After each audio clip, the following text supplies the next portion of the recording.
So I'm here with Steve Cragle, UnitedHealthcare's Chief Marketing Officer. Steve, welcome. I'm so glad to have you. Thanks. I'm absolutely glad to be here. I appreciate your giving me the opportunity.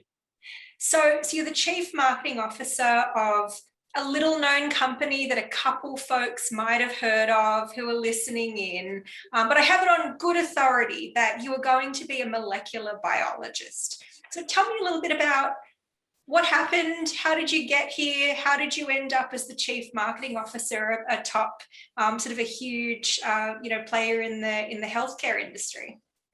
Well, I don't know who told you about this whole molecular biologist thing, but yes, I have good authority with my sources. So. I will cop clean that early in my academic career, I realized that I would not be the most successful molecular biologist, although that was what I started out going to school for. And so I obviously, based on that background, have long had a passion for science, and particularly the application of science, and in this case, molecular biology, to human health. So I grew up in a then pretty small town known as Thousand Oaks, which has become the headquarters for one of the world's largest biotechnology companies, Amgen. And I did a number of internships there, and based on that, ended up going to college to do that.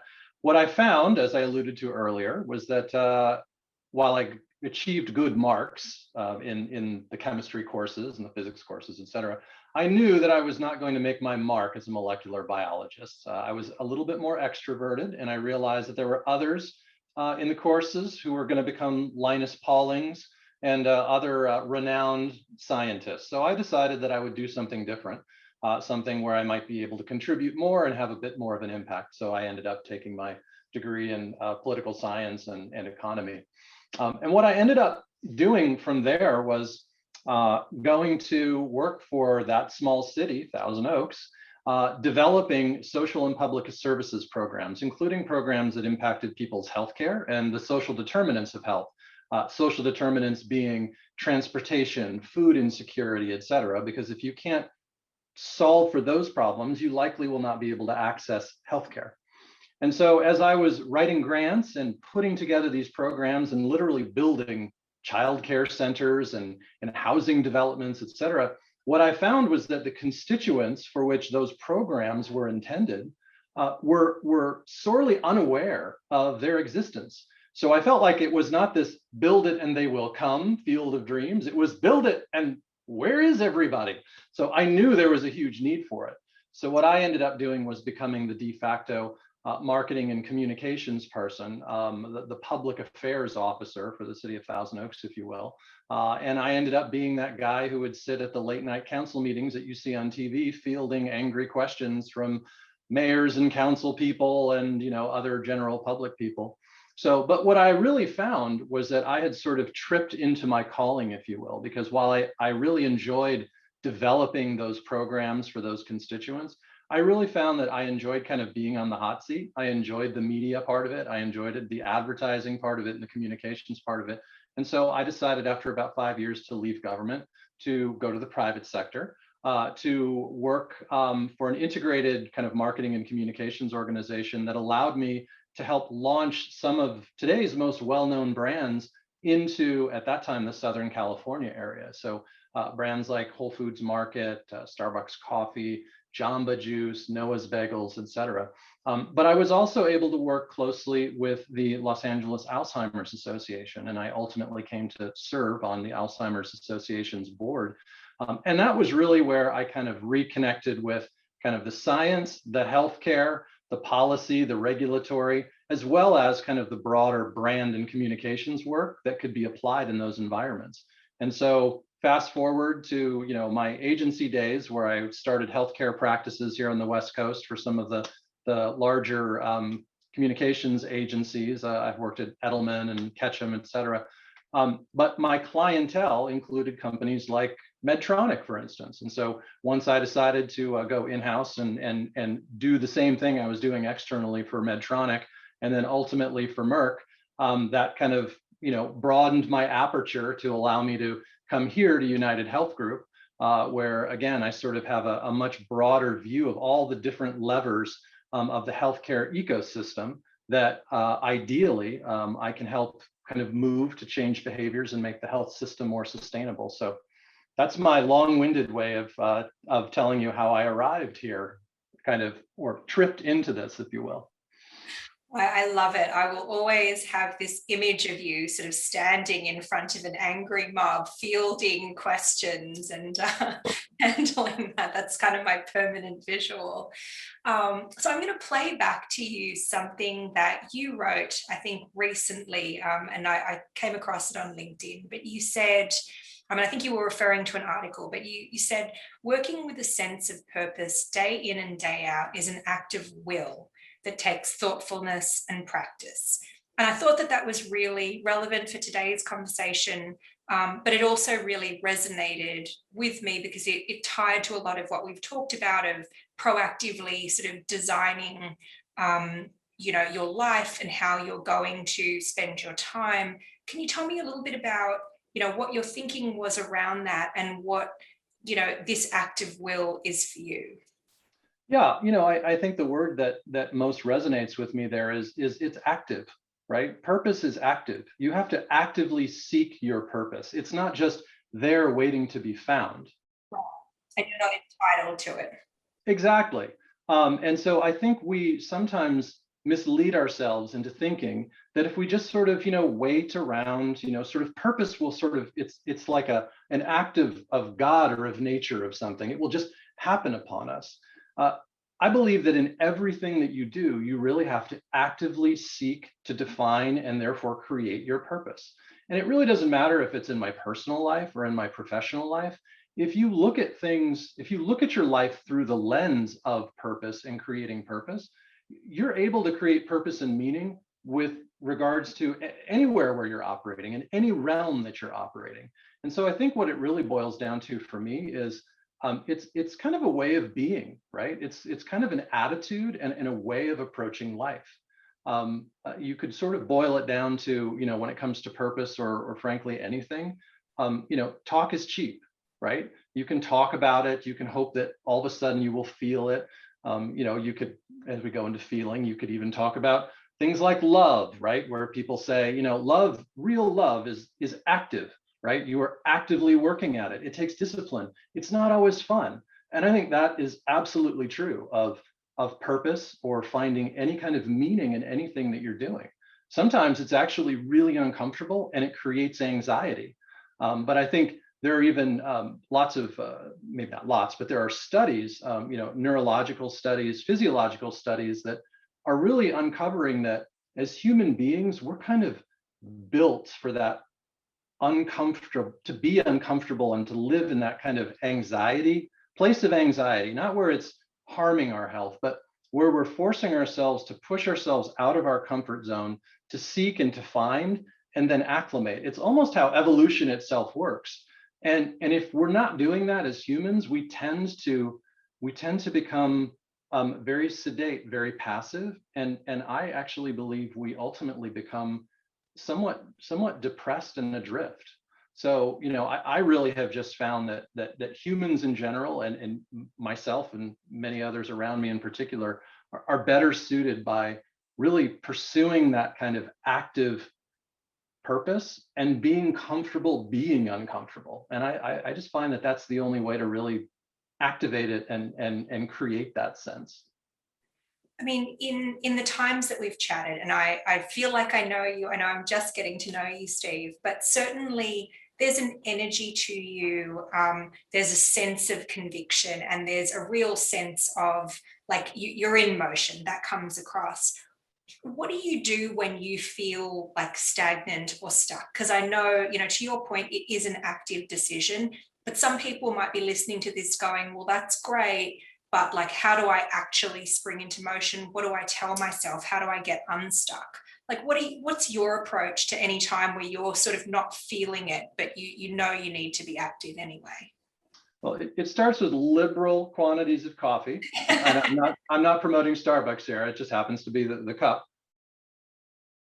But I think it's a great question because I think there's a perception that anybody who has very strong convictions or really feels as though they're kind of living in their purpose, et cetera, just kind of wakes up on a high, and that you're it's just natural, and that you were born that way and you were just lucky. So I want to dig in on that, because I want to debunk that myth, and sort of, break that down.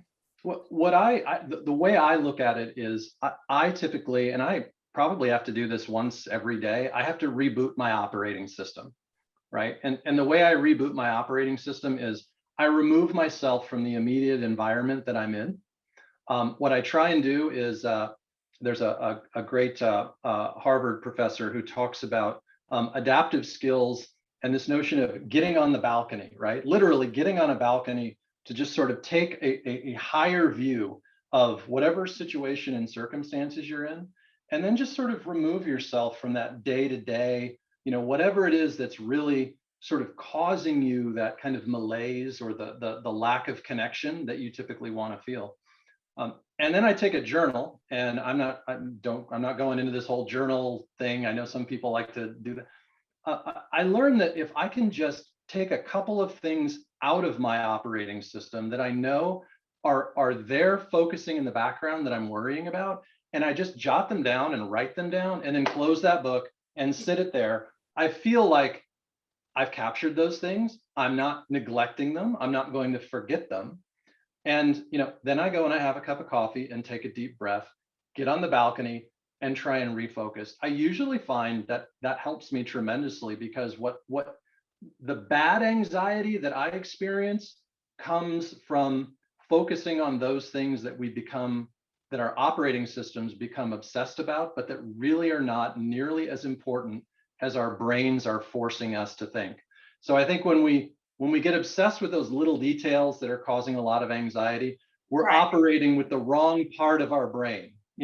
So I think the physiologically, what I'm doing is I'm trying to shut down the part of my brain or my operating system that's creating anxiety around things that are not as important, and reactivating that part of my brain that is more forward thinking, that is where I derive a lot more of that kind of sort of purpose-based meaning, if that makes sense. No, look, that's incredibly helpful. Yeah, I think over time I'd called that my capture list of I don't even want to do anything about it. I just want to get it down so that it doesn't keep popping up in your head going, hey, don't forget about me. Hey, don't forget about me. You're like, I'm just going to not forget about you. Well, it's a great point, because, people who tend to overachieve and perform well, there's a sort of we're sort of neurotic, right? I mean, I'm always fearful that I'm going to miss that one single most important detail. And sometimes that's true. I don't want to underclub that, right? You can't always sort of be in your ivory tower thinking these big, philosophical thoughts. You sometimes the devil is in the details, and you don't want to miss any of those details. So it also has a practical benefit in the sense that I'm able to sort of keep lists of things that I know I'm going to need to attend to. Yeah, no, absolutely. Thank you for sharing that. We sort of veered off a little, but I felt like it was important, because I think so many people, part of it is thinking how to be technically great at your job, but the other part is like clearing your mind and getting in the zone, and just getting your head on straight, particularly with many folks still navigating work from home. So thank you for sharing that. So I'm gonna switch now to the primary role that I'm talking to you about today, even though I know, a big part of this conversation is all about identities and how they can get melded together. But you're the Chief Marketing Officer of UnitedHealthcare Group. What does that mean today, and what does that role entail? Yeah, you mentioned identity, right? So I'll just sort of riff on identity, because it's something I'm kind of passionate about. For me, I really take what I would call kind of an anthropological approach to marketing, right? So, I wanted to be a molecular biologist. I'm a little bit wonky like that, but I think if you talk to most chief marketing officers, they'll likely give you some permutation or variation of this, right? Which is, when you look at identities, and you mentioned me as a chief marketing officer, right? That's one of my identities. I have multiple identities. I'm a father. I'm a musician. On a really good day, I'm a musician. I'm mostly just a collector of guitars. I go to school. I have an academic bent. I play soccer. I'm a cyclist. I take on multiple identities and roles. And depending on where I'm at any point in time during the day, I'm likely going to be more identifying with one or the other of those roles, right? And the mistake that I think you can make in marketing is you start to look at somebody sort of very homogeneously, kind of monolithically as, this is their role. Steve, I'm going to look at Steve as a marketing professional, and I'm going to treat him as such. The better way to reach me, to create relevance, to change my behavior, to make me either to create more affinity for me for your product or your service, or to create trust in your company, or to create loyalty from me with your product, service, and company, is to think of me as a more multifaceted person who has lots of different interests and identities. And then you can figure out how to reach me in the place where it's going to be most relevant for me. I more often than not am going to have my eye caught, if you use digital, for example, by something that's served up to me from Fender guitars, right? But when I look at something that's served up to me by Fender guitars, I might be interested in the guitar, but as a marketing professional, I'm also interested in how Fender is marketing to me. And that sort of gets my juices flowing in terms of thinking about how I can leverage that to change behavior in other aspects of my life. But I think even more deeply, to be able to understand me or anybody and our identities, you have to be willing to, going back to my example of kind of anthropology, look beyond kind of transactional data, right? So how does Steve interact with me so far? What pieces of content is he engaging with me on, et cetera? And then beyond demographic, right? Steve is male, he's 51 years old, et cetera. To get into that psychographic data, right? My values, my motivations, and then even deeper to get into the ethnographic component of it. My community, right? How do I engage with my community? How do I engage more broadly from a cultural perspective? All of those things are really relevant. And I just think that if you're going to get to that sort of holy grail of personalized one-to-one marketing that's going to be really effective, both in terms of efficacy, in terms of changing behavior, but also in terms of efficiency and lowering cost over time, you really need to spend time taking that approach. And at the end of the day, it isn't rocket science. What I'm essentially saying is it's all about the customer. It's all about the customer, but it's about a much deeper, richer, more psychological and anthropological understanding of your customers. And I just think that that's what's required, particularly when you're looking at Generation Z, right? Understanding Generation Z, understanding that social channels are, in my world, far and away the most likely source of information they're going to use for healthcare. Being able to understand that that's the environment that they're going to be interacting in.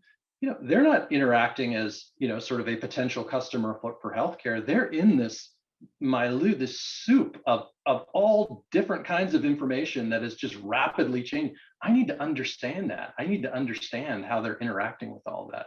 And it's hard, but I've just found that today it's really the only effective way of doing it effectively. Yeah, well, it is hard, right? I think it makes logical sense as you say it. But I want to test something out with you actually that I've been thinking about is, one of the things that make Gen Z different. And I think this is probably true of every demographic because, in reality, you were never a different person when you put on your blazer. And I know that you don't do that frequently because I've seen you a few times now without very formal attire in the office.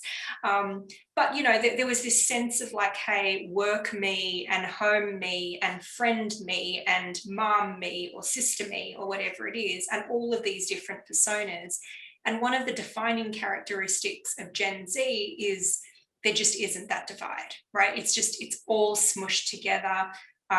Even if you look at some of the imagery that resonates better with Gen Z than with other demographics, it's more raw, it's less treated, it's less polished, right? It just feels very authentic.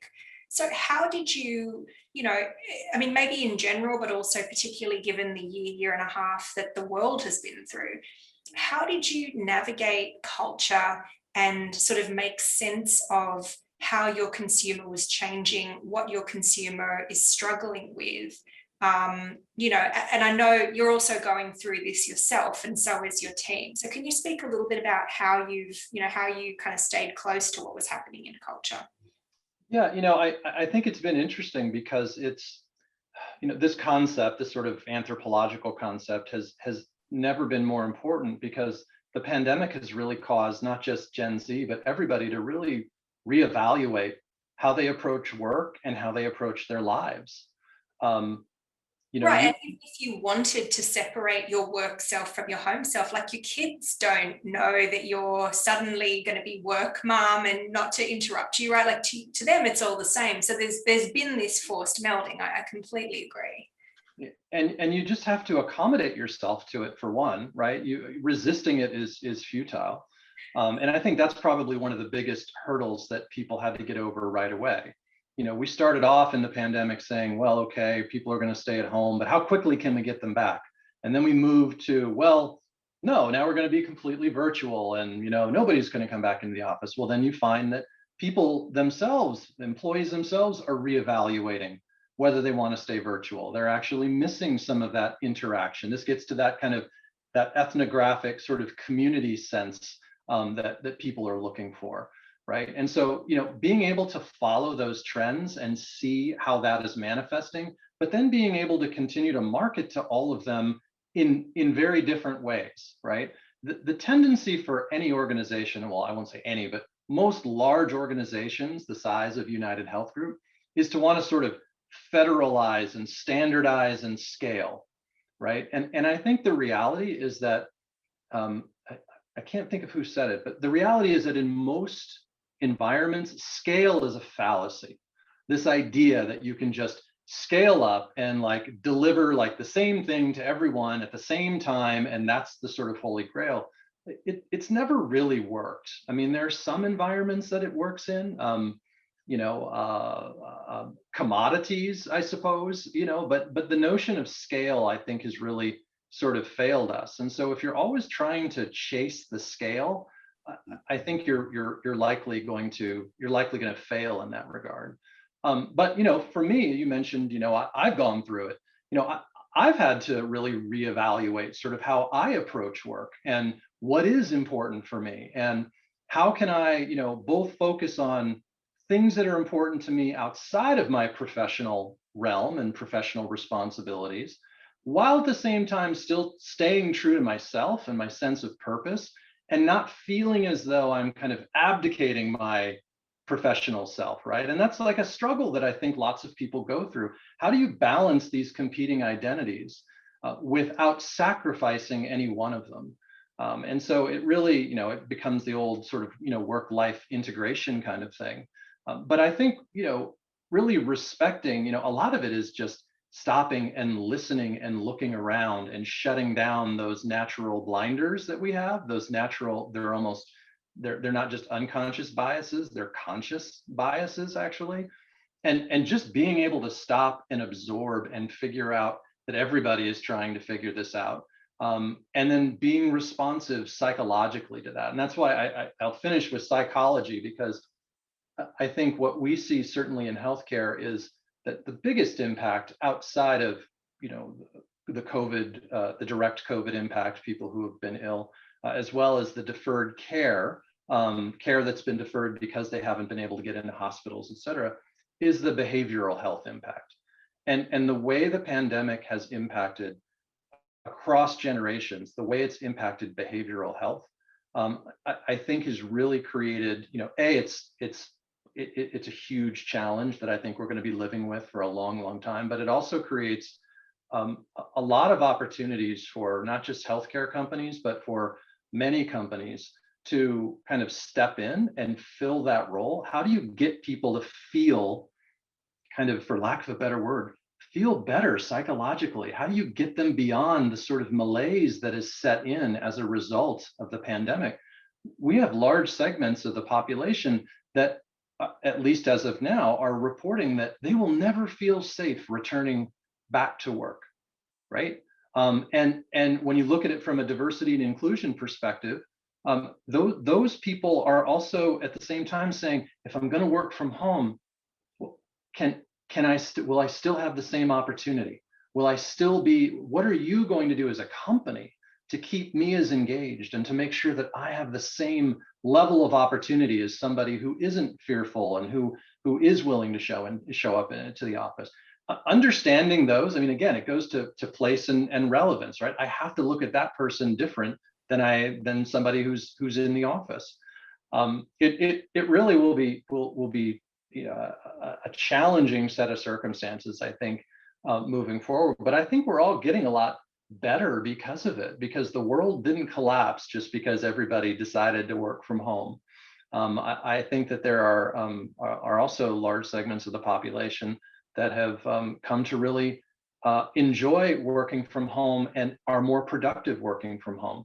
And again, that changes how we market to people. What I'm receptive to is probably different in this office environment than my office environments, across the way. And so taking into consideration place and the impact that place and environment has on people, I think is another, important thing that we'll take away from the pandemic. Was that helpful? Yeah, no, it's incredibly helpful. I'm thinking of going in so many directions, but I do want to come back to something important that you said earlier around, you talked about how you've maybe shifted and sort of leaned in a little more on social media, specifically when it comes to Gen Z. But I know it doesn't stop there. And I know that, you've had a social presence for a while, it continued to thrive, and you're dealing with so many, I don't want to be melodramatic, but life and death issues. There's a lot sort of riding on the education that you can provide, and things around topics like vaccine hesitancy and other sorts of things. What has been the role of social media for you, throughout the last year, and what do you see as the opportunities in sort of social media and digital channels, over the coming months? Yeah, I mean, if you look at social media as just another digital channel, right? So I generally talk in terms of social and digital as being kind of the same, group of tools.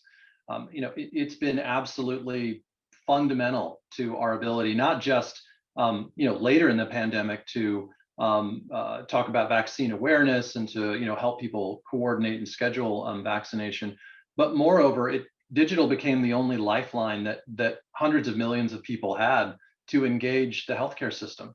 In many places, and if you talk more globally, particularly outside of the United States, I mean, you're looking at countries that were shut down for months and months and months on end. And so when you're looking at their ability to not only access the right level of care if they're suffering from COVID or something related, but also to figure out how to manage chronic diseases and other chronic conditions that require regular day-to-day management and intervention. If people can't get outside to a place where they're using, I can't use out-of-home, advertising. I can't use, I'm not necessarily going to use some of those other more traditional, conventional kind of what you might call terrestrial tools to engage people who are frankly, sequestered in their homes, and particularly for people who are older, people who are elderly, it became their lifeline. It became their lifeline not only from an informational perspective, it became their lifeline from a behavioral perspective and from a social perspective.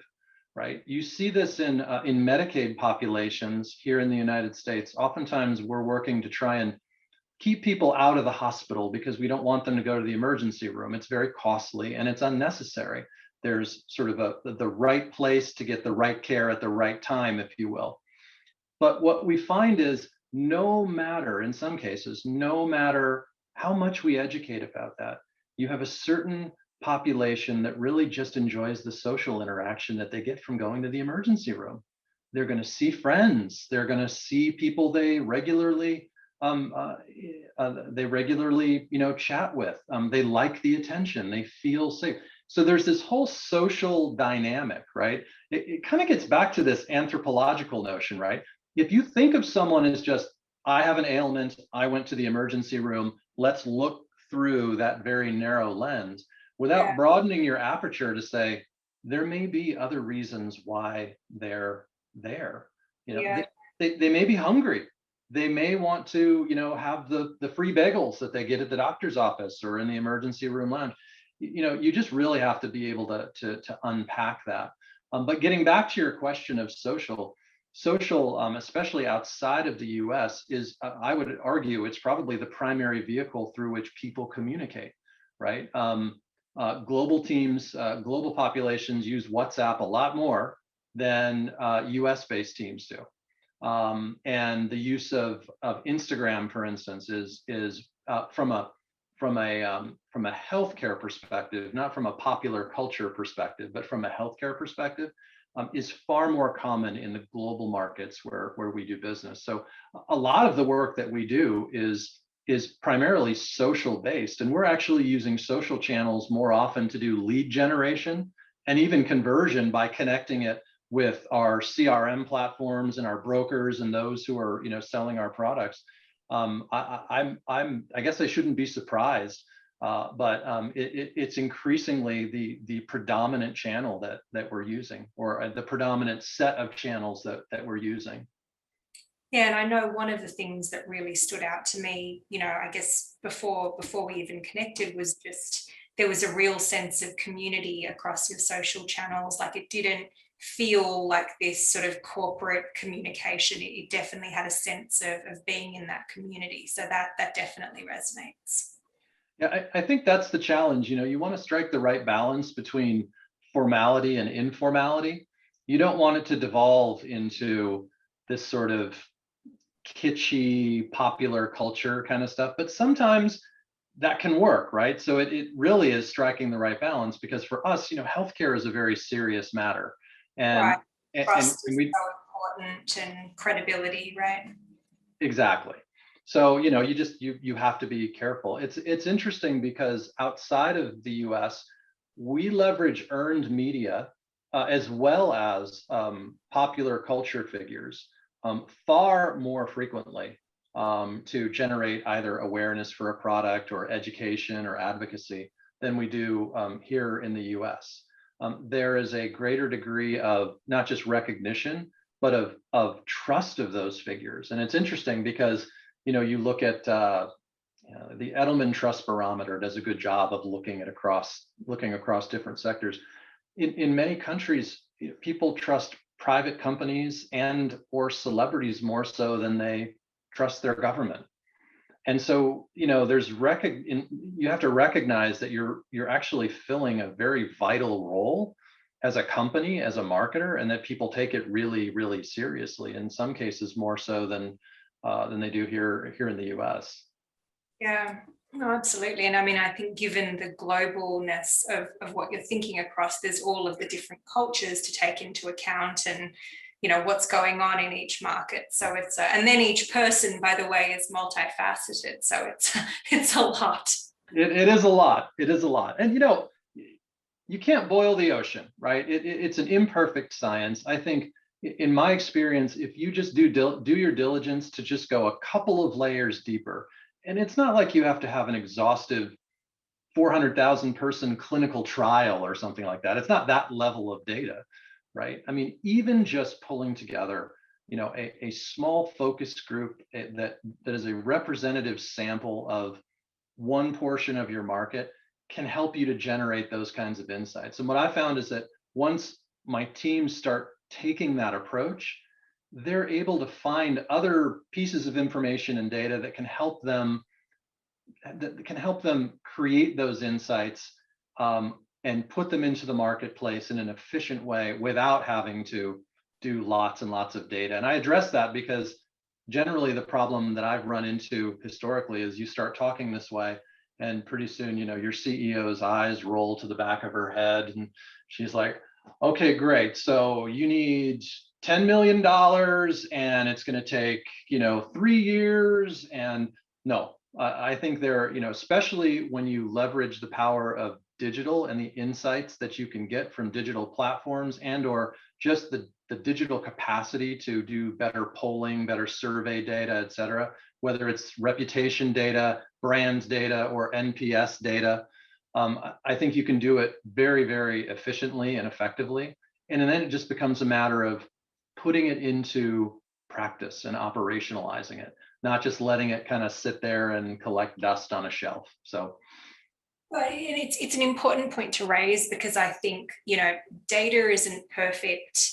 And even if it were, for you to invest the amount of time and resources to get it to that, 90+% confidence, you've missed the opportunity, right? So it's always going to be a continuum of how confident do you need to be? How much do you need to know before you can sort of progress? I mean, if you think about yourself as a marketer, and you've sort of got, completely data backed on one side, and then much more gut based and sort of creative led on the other side. How would you describe yourself, and what's the interplay between those two things for you? I mean, the simple answer is that both need to be integrated, right? I really focus more on the data, the insights, the anthropology of it, because I don't think that you're going to produce or develop great, resonant, impactful creative without it. And I've made the mistake at times in my career. I'll give you a good example. I was at Medtronic Diabetes, and we were we were launching a glucose monitor, and I thought, well, gosh, you use this glucose monitor, you don't have to prick your finger, 4 or 5 times a day. So let's think about how many times a day throughout, multiplied by every day in the year, people have to prick their fingers. And then we'll create this great piece of creative that just has little dots of blood. Like, do you want this or do you want this? And I thought, oh, that's brilliant. That's so impactful. And my team loved it. And, we had different versions of it. And then we tested it, and it was such a huge turnoff to the target audience. They were like, yeah, it's a great point, but I don't want to look at blood. I look at blood, like I don't like blood. Like I just immediately, like even subconsciously just turn off, right? And, we've all hopefully had, good experience, I'll call them good experiences, but they're really, experiences with bad creative that we thought in our guts was good. And so, it only took a couple of those experiences for me to say, you have to let the data and the insights drive what ultimately is the creative. I recently, when I was working in our domestic business, our Medicaid business here in the US, launched a campaign that looked like the Yellow Pages, the old Yellow Pages phone book, here in the US. And everyone looked at me like, why would you do this? It looks like it's from the 50s or something. We had great data. It was a program that was geared towards government and legislative stakeholders. They didn't want all of the human flair and the wonderful graphics and everything else that goes into it. They wanted no compelling visual identity. They wanted just a look at the numbers. Well, for people of the demographic that we're going after, what do? It's the Yellow Pages. You just look up, it's just the facts. And it created enough confidence, and it was authoritative enough that it really made an impact. That program continues to make a big impact today. Is it wonderful, grandiose, creative that's going to win awards? Right. I mean, I would say it should win an award if you look at what it was intended to do. But it's not something that is going to rise to the occasion of a Cannes Award or something like that. So I just tend to be a little more wonky and focus a little bit more on the data and let the creative follow. Well, and maybe if it works, then it ought to be judged based on those merits. But that's a whole separate conversation, I think. So yeah. So as you reflect across your career, and I know that there's still many mountains to climb, and I'm sure a lot that you're excited for, but like, what do you view as the most influential decision you've made so far? I would say the most the most important decision that I made, well, it's one decision, it's three instances of the same decision. And it was to sort of abandon course of action, right? So the first one was, I'm going to abandon becoming a molecular biologist. The second one was after I got out of, after I finished my undergraduate, I went into a graduate program, and it was in political theory and economy. And I realized very quickly that I was not going to spend 6 more years, in school just to be moved from California to a place like Minnesota, which ironically I ended up in anyways. And then the third was, as a result of that, I went to work for the city of Thousand Oaks, but then decided that I had really found my calling and I left, right? And so if I look at that, I made some really important, impactful kind of career and life-changing decisions in fairly short order. But I had to be willing to abandon those things and not allow those things to become central to my enduring identity, if you will, right?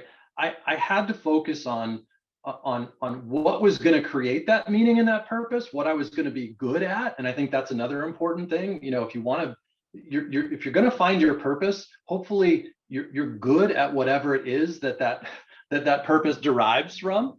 And so I would say that those three decisions are indicative of a self-awareness that I was just lucky enough to have, right? And they were major, major decisions. I invested a lot of time getting into, an academic program to study molecular biology. I invested a lot of time to get out of school and get into a graduate program.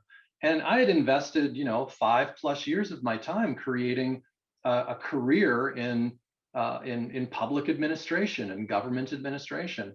And I had to be willing to jettison those identities. I had to be willing to jettison those paths in order to take a different path. And I think maybe you had mentioned this in the past. Was it the Steve Jobs quote, right? Where you can only make sense of things when you look back. You can't make sense of them going forward. And that's absolutely true, because I look back and every single decision that I made, whether it was difficult, whether I was entirely cognizant and conscious of the magnitude of that decision, all seems to make a lot of sense.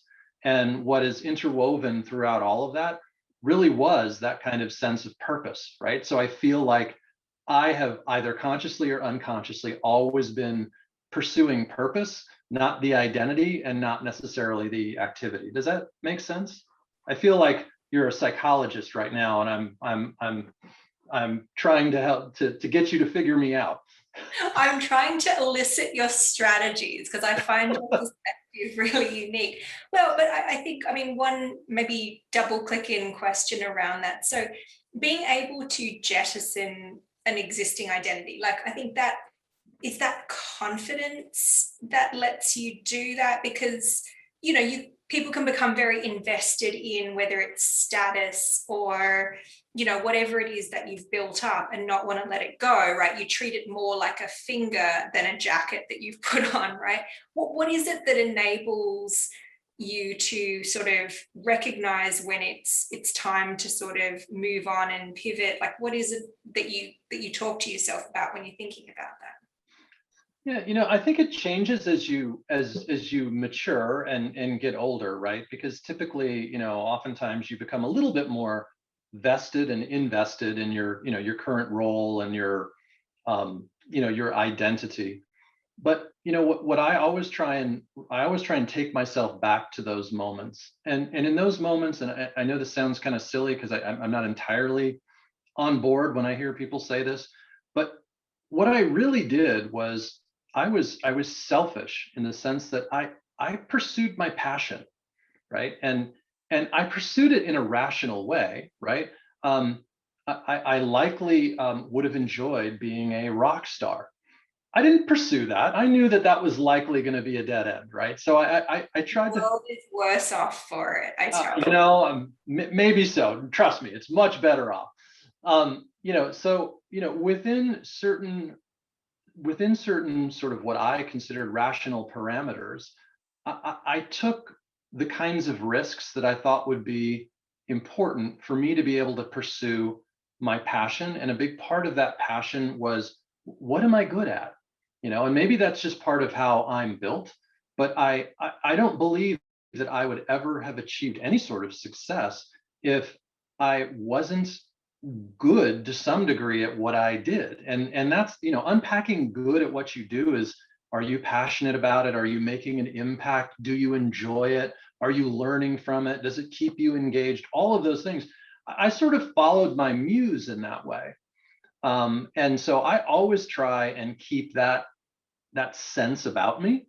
Again, you become a little bit more, conservative as you, move on in your career. But, part of why I actually like to work for large organizations, UnitedHealth Group included, is that the organizations are so big with so many different opportunities and so many different avenues that I knew that even I would not entirely know existed. And so I tell people, I tell my children, I tell others who ask me for career advice, don't try and map everything out perfectly, because you won't be successful. You might. I mean, there are some people who were just born to be nuclear physicists, and they're just right there. I think most of us likely just need to put ourselves in the right environments that are really fertile to find our way, to look and find a bunch of different things that we're good. And maybe that's because it's been my history. It's been sort of my career trajectory.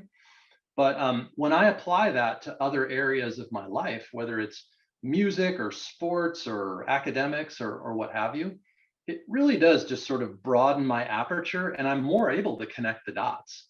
I'm more able to see how something that is seemingly far afield is actually really relevant to my world right here and now.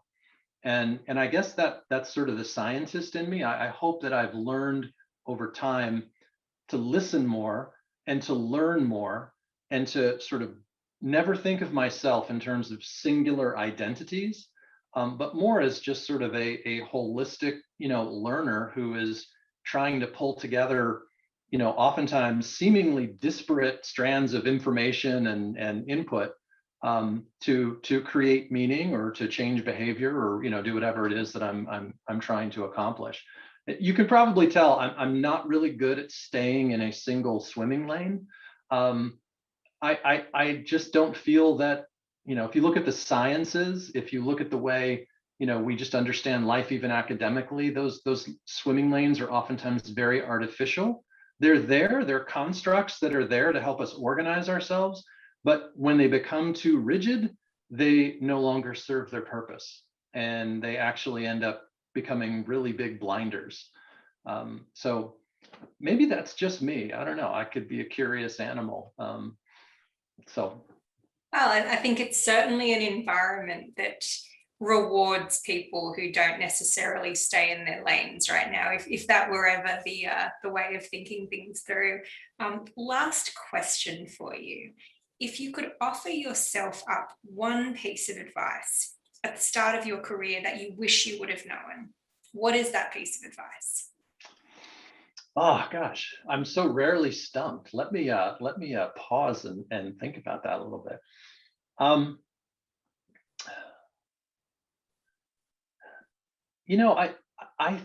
think that I mean, kind of building on the conversation that we've just had, I would look back and I would offer myself, in retrospect, more of the advice that I just kind of talked about, right? I would have been more, I would have listened a lot more. I would have consulted people a lot more, in terms of, and then I would have taken that feedback and allowed myself to explore a lot more. Because as much as I've kind of said, I allowed myself to not take on these identities and try new and different things, and maybe this is just me, there's a whole, as I get older, there's a whole world of things that I look back on and I say, I could have explored that. There is time. Maybe that's what I'm hitting on. You have time, and use that time really wisely to do a lot of exploration. I think, if I look back, I was fairly driven, and I always felt as though I had to get to some end game at some point in time. And sometimes that can circumscribe our sort of, field of vision and our willingness to go try and do something else. And so that's what I would, if I was giving advice to my younger self, that's probably what I would do. I might delay going into the working world and try becoming a rock and roll musician or a musician of some sort, and taking that chance for a couple of years. But I think that's really it, because I find that that's really hard. There's a lot of pressure, especially for kids these days, to figure out like what it is that you're going to be, and how do you have to define that, and you have to be in this sort of rigid identity, and you have to keep moving and moving, and everything is so competitive, etc. I think just being able to sort of open yourself up, breathe, take some time, and explore is what I would tell my younger self, which isn't that pithy, but listen, probably true. And I think a lot of people, particularly younger people coming out of college, I think can look at someone, like yourself on paper, who has had this, pretty, intimidating trajectory to the role that you have now, and assume that you just had it all mapped out, and this was sort of, you were just implementing on a plan that you kicked off many years ago. And I think it's always really helpful to hear that perspective as well.